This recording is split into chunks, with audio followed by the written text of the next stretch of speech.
how far would you go if you were uncomfortable in the middle seat of a flight? Ooh.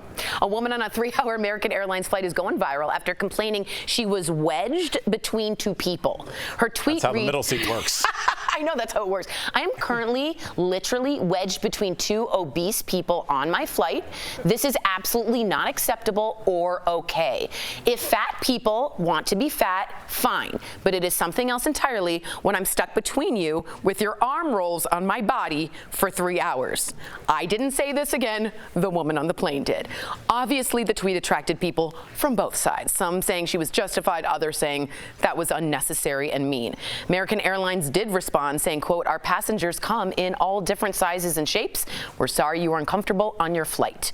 No upgrade. Yeah, that's how they should have ended that. Was she justified in what she said?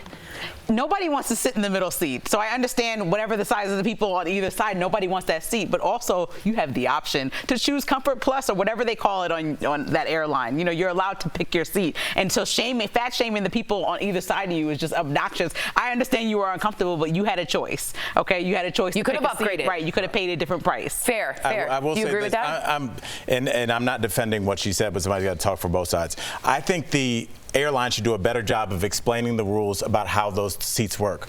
In the middle seat, you get both armrests, Lindsay.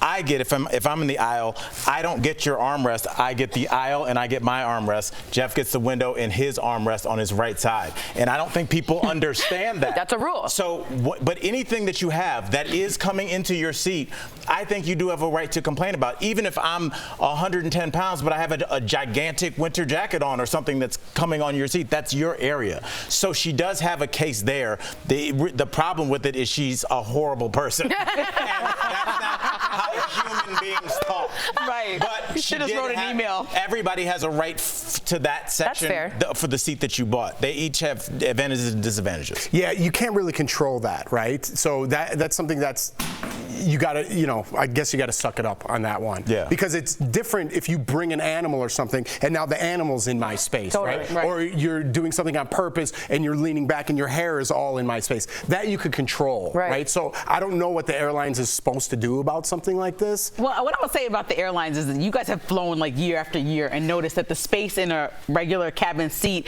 gets tighter and tighter, squeezes your legs more, and shorter leg room. And so I don't think that's right. I think they need to reel it in. They went too far with the sizing of the seats. Like a normal adult is not fully comfortable in the middle. I agree with you. So a normal size, I don't know, we can talk to Dr. being. Coley about the actual shapes and sizes, but that's like not a normal seat, right? Everyone's going to be a little tight. You're comfortable in your car.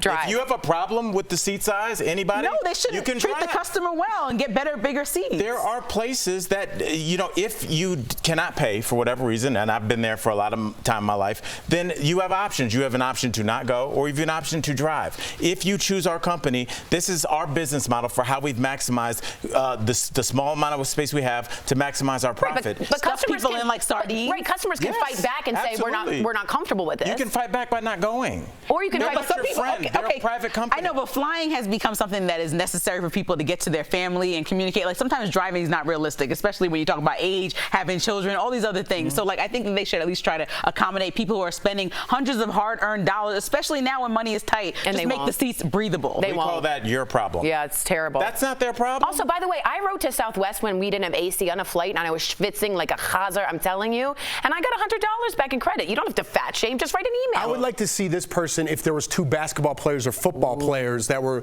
250 pounds of muscle in their seat, would they be saying, I don't like what's happening here? Or would they shut their mouth because? Yeah, exactly. You know what I mean? Yeah, exactly. Let's be a little bit real here real quick. How much time do we have left, Lydia? 30. I just want to ask, should there be an issue for obese patrons? Should there be a separate seat? How do you go about that without being shameful? Right. And uncomfortable. Right. But and discriminatory. That's something I don't know. Could you be so large? Because I've actually worked with athletes that are large, tall, and wide. Yeah. And I've always wondered, like, could they literally sit in the seat? And what if you can't sit in that seat? Are you obligated? I don't know about the policy with that. Yeah, interesting. I mean, it's easy to say that, but it's hard to say for a normal, average American, okay, go buy this more expensive seat. Like, it's a luxury to be able to do that. So that's why they should provide, like, a decent, like, medium-sized seat for more normal people. They never will. Can fit in. They never will. Their stockholders won't like it. No, they will not, but our legs will.